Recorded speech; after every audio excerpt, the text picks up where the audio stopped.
Se você sente um cansaço de se relacionar com a sua própria mente, esse vídeo é pra você. Como vocês gostaram muito desse vídeo aqui, resolvi trazer mais temas sobre mentalidade e a nossa relação com a nossa própria mente. Que de boa não tá muito, né? A mente humana tá bem bugada, né? E a minha já foi muitíssimo bugada. Só que pra gente falar da mente, a gente precisa ter um olhar um pouco mais subjetivo e ampliado do que a materialidade do cérebro. Embora atualmente a gente tenha estudos muito interessantes sobre o funcionamento do cérebro, que a neurociência está trazendo pra gente de atualizado, é apenas uma via pra gente entender como funciona a nossa mente, que é algo muito maior do que a materialidade do cérebro. Hoje nós vamos falar sobre os seus padrões de pensamento. Eu vou te convidar a dar um zoom out, um passinho para trás, para conseguir fazer esse exercício de metacognição, de conseguir enxergar os próprios pensamentos e avaliar como é que anda a minha mente, como é que andam os meus pensamentos. Como anda a sua relação com os seus pensamentos? Eu já tive um relacionamento muito tóxico com a minha mente. Era insuportável estar com ela o tempo inteiro. Ao mesmo tempo que a mente é muito poderosa, ela também é poderosa em destruir e perturbar. Um cavalo selvagem que a gente precisa aprender a orientar, direcionar. Pessoas que passam por isso costumam sentir um pouco de confusão e uma sensação de solidão de poder relatar esses problemas. Parece que é mais fácil para a sociedade enxergar aqueles problemas que são visíveis a olho nu, que a gente tem um exame falando um diagnóstico. Quando a gente fala da subjetividade da mente, a coisa fica um pouco mais neblinosa. Sem falar em tantas doutrinas, princípios e linhas de pensamento, escolas filosóficas e religiões que vão negligenciar esses sintomas. Todo mundo sofre com questões mentais em algum nível. A gente precisa tirar esse conceito de doença mental, porque entre doença e uma super saúde a gente tem um espectro gigantesco. Você não precisa ter um diagnóstico para perceber que tem algo desequilibrado nessa relação. Se tá te fazendo sofrer, tem um ponto de melhoria. Só que a gente foi normalizando o sofrimento mental de forma tão forte, as pessoas à nossa volta estão tão desequilibradas também, que quando a gente vai relatar que parece que tem algo esquisito, parece que vem uma normalização. Ah, é assim mesmo, é difícil, os tempos atuais e blá blá blá blá blá. É claro que os tempos atuais influenciam na nossa relação com a nossa mente, mas isso não deveria ser sentença para você continuar sofrendo. Eu tinha uma mente muito agitada, muito desgovernada. Hoje eu consigo olhar para trás e perceber que as pessoas percebiam um certo potencial na minha mente, mas ela era tão bagunçada que eu sentia aquele potencial que não vingava. Na época eu não percebia que as pessoas viam o meu potencial de inteligência, vamos dizer assim, de capacidade mental. A minha autoestima era tão dilacerada que eu não tinha condição de me enxergar como potencial. Eu nem me dava o direito de ter a possibilidade de enxergar um potencial positivo em mim. Essa autoestima, é claro, que veio de um histórico de condicionamento, de ambiente familiar, escolar e toda essa educação primária ali na infância. Mas eu sofria muito com esse cavalo indomável, com esse cavalo selvagem que me machucava muito.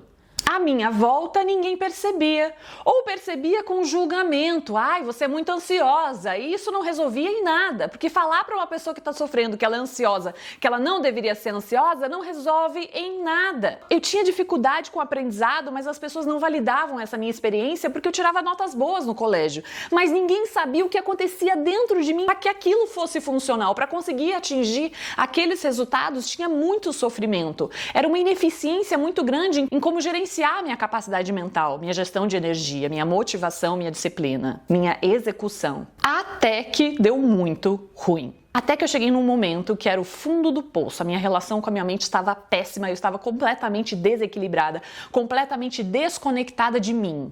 A ponto de eu pedir ajuda para as pessoas à minha volta, de eu falar para elas, eu não tô dando conta, e elas ignorarem e darem risada. Eu tava na merda, mas eu consegui pedir ajuda no momento. Eu procurei ajuda profissional e eu comecei a sentir vontade de meditar. Eu tinha uma mente extremamente agitada, ansiosa, eu estava completamente desconectada de mim, passando por uma situação muito ameaçadora que mexeu muito com a minha autoestima, com a minha capacidade de resolver problemas da minha vida. Eu estava colapsando. Mesmo assim, eu senti de buscar a meditação.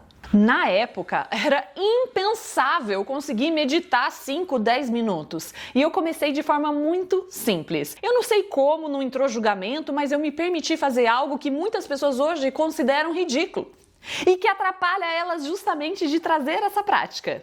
A meditação foi uma das coisas que mais transformou a minha vida. E eu hoje lamento por que eu não falo tanto isso em redes sociais. Eu realmente não tenho a resposta. Mas quem sabe a partir de agora, se você gostar desse conteúdo, eu posso abrir mais esses detalhes e contar mais aqui pra vocês. Sabe aquela coisa? Se eu com aquela mente toda perturbada conseguir começar a meditar, você também consegue? Eu fazia o seguinte, eu pegava uma velinha de bougie, sabe aquela velinha bem pequenininha, também chamada de velinha de Richaud? É bem pequenininha assim, com um paviozinho bem, tem um alumíniozinho, enfim. Eu acendia essa velinha, eu colocava no timer do celular 1 minuto. 1 minuto. E eu meditava 1 minuto. Por que meditava entre aspas? Porque não era exatamente meditação. Mas aqui eu também queria trazer uma quebra de expectativa de performance. Muita gente espera a performance logo de cara e isso atrapalha ela a se desenvolver na meditação e em qualquer outra prática. O mais importante era eu quebrar aquele padrão. Se eu ficasse 1 minuto de olho fechado, já estava ótimo. E aí eu comecei a fazer isso todo dia. 1 minuto, 1 minuto, 1 minuto. Eu comecei a entender que eu estava completamente desequilibrada e comecei a buscar formas de conseguir resolver aquilo. Tenho todo um histórico de como era sofrido habitar a minha própria mente. E antes disso eu tinha uma confusão que me atrapalhava de buscar maior relaxamento mental. Eu achava, e eu sei que muita gente acha isso também, por isso que eu estou compartilhando aqui, eu achava lá na época, antes desse colapso que eu relatei, eu achava que uma mente agitada era uma mente inteligente. Ai, gente, não é porque a gente tem um monte de pensamento que a gente tem bons pensamentos.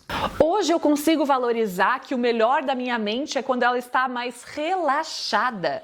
Ela se torna mais eficiente, ela fica menos ruidosa. Então comece a observar se a sua mente não está ruidosa, repetitiva, falando um monte de asneira todos os dias para você. Essa terceirização é bem importante, então a gente vai começar a provocar aqui essa terceirização. Então ao invés de eu considerar que eu sou esses pensamentos, eu vou dar esse zoom out, essa afastadinha e considerar eu sou uma pessoa que tem esses pensamentos. Ao invés de falar eu acho isso, eu vou falar em terceira pessoa, a minha mente. A minha mente está falando tal coisa. E a gente pode começar a notar esses padrões, começar a perceber o que se repete. Todo mundo tem padrões mentais e esses padrões podem ser maléficos ou benéficos. E a gente não tem só um, a gente tem um conjunto de padrões. Se você não conhece os seus padrões mentais, você pode começar a explorar os padrões herdados. Observe os padrões de pensamento da sua família. Quais são as crenças que se repetem? Qual é a forma como as pessoas lidam?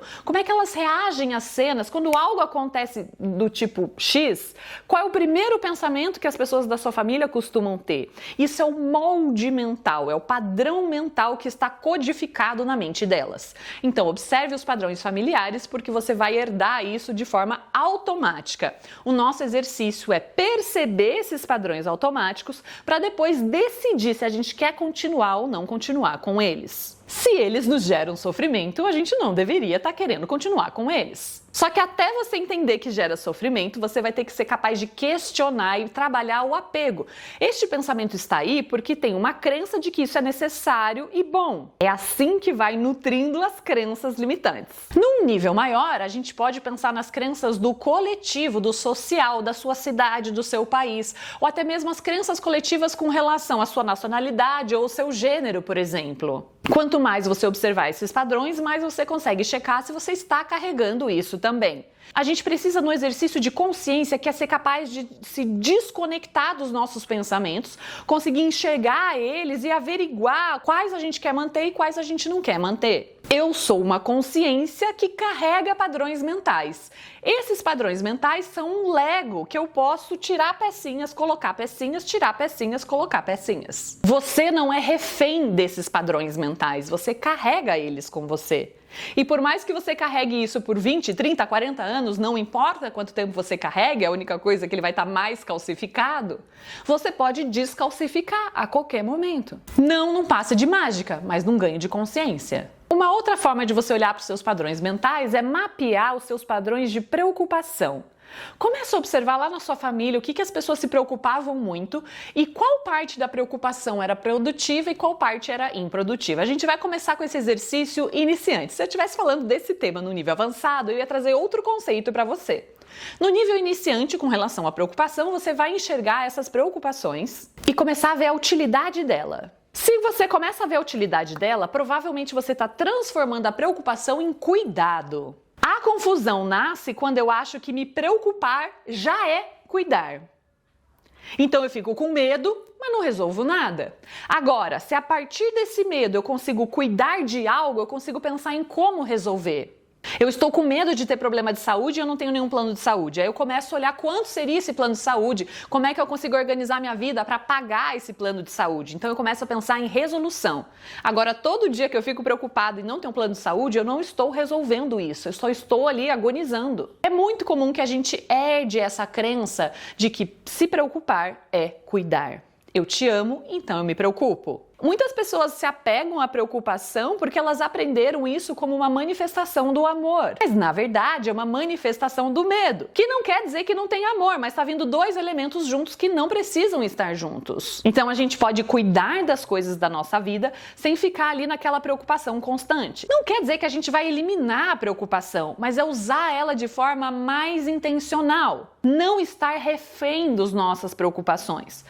Conforme a gente vai fazendo esse trabalho, eu vou começar a eliminar algumas preocupações e vão sobrar outras. Aí eu consigo até focar nessas preocupações, porque se eu estou com uma mente que me preocupa com tudo ao mesmo tempo, eu vou ficar caótica com essa energia dissipada e não vou conseguir agregar energia para resolver aquilo que é mais importante. Então liste as suas grandes preocupações que se repetem o tempo inteiro e tente circular qual é a mais importante que você realmente queria transformar em cuidado. Outro exemplo muito simples é pensar em dinheiro.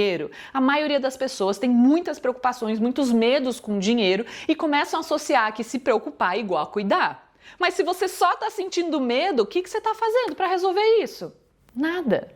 E também não é fingir que você não tem medo. O medo ele precisa ser processado. Mas em outro momento a gente também precisa pensar de forma prática como resolver aquilo.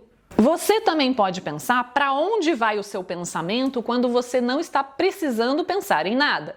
Então, em geral, quando você não está trabalhando, não está conversando com outra pessoa, quando você está sozinho ou quando você está com intervalo. Para onde vai o seu pensamento? Se a gente fosse mapear e jogar numa inteligência artificial para ela te dizer quais são os principais padrões de pensamento, ou seja, quais são os pensamentos que mais se repetem. E aí você pode agrupar eles para dar um nome, dar uma tag, dar uma etiqueta. Então, o pensamento ele pode estar diversificado, mas ele pode estar direcionado para um mesmo tema em comum. Então, vamos dizer que a maior preocupação da sua vida é: será que eu vou ter dinheiro? Essa preocupação é uma preocupação grupal. Então, aquele grupo de pensamentos que vão estar relacionados a esse medo principal. Será que eu vou ter dinheiro? Outras pessoas vão ter outros padrões mais fortes. Se o seu pensamento constantemente está em como essa pessoa vai me ver, será que ela gosta de mim? Será que ela não gosta de mim? Será que eu pertenço a esse lugar? Então quer dizer que os seus padrões de pensamentos estão muito focados em relacionamentos. Aqui é importante que você verifique se você tem padrões de codependência. Mas esse é um outro assunto. Um outro exemplo são pessoas que constantemente estão preocupadas com a sua aparência. Em geral, são pessoas que têm uma autoestima muito baixa com relação à própria aparência, passaram por bullying lá atrás ou não, se sentem muito inseguras, estão constantemente tentando controlar como ela se percebe, como os outros percebem, se eles estão reparando, se eles, mesmo que ela se ache mais bonita hoje em dia, é como se ela fosse uma fraude. A qualquer momento alguém fosse olhar para ela e falar: você é feia. Então o pensamento dela fica girando em torno daquilo com uma alta intensidade e uma alta repetição. Existem várias formas da gente perceber esses padrões. O mais desafiador deles é o próprio exercício de reflexão. A gente também consegue ver isso em processos terapêuticos ou com outros profissionais do desenvolvimento humano. A gente pode pedir ajuda às pessoas que a gente sente intimidade e confia para perguntar para elas qual é o grande tema da minha vida que você enxerga que eu sempre fico girando em torno daquele tema. Pode te surpreender. A gente também pode fazer isso por meio da escrita. Então, quem tem a prática da escrita ou guarda esses escritos, a gente pode voltar nos escritos de 3, 4, 5 anos atrás e ver o que a gente estava... Não existe mecanismo mais tangível do que anotar os próprios pensamentos, porque é a única forma da gente acessar na íntegra o que a gente estava pensando lá atrás. Quais eram as preocupações que a gente tinha lá atrás. Se você tiver essas anotações, visite essas anotações antigas. E o que eu quero que você descubra é o seguinte: existia uma preocupação que se repetia e em algum momento resolve e você muda para outra, isso é natural. Ou existe uma preocupação lá de 5 anos atrás que você continua preocupado com. Se você continua preocupado com, quer dizer que você ainda não resolveu, tem um tema mal resolvido em você.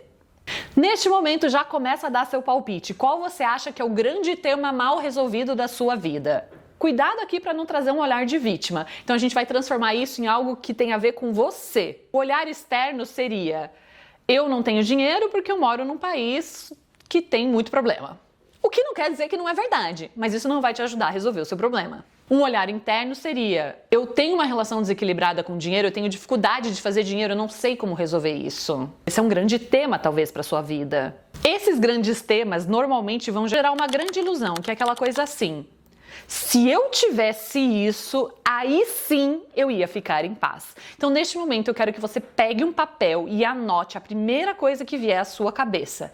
Se eu tivesse isso aqui, eu finalmente ficaria em paz. E em seguida pode ser que venha outra preocupação, mas aí eu ia precisar disso. Então tenta englobar ou tenta localizar qual é a grande coisa que ia te deixar sossegado, na sua visão, por um tempinho. Qual é a grande resolução que te traria uma grande paz.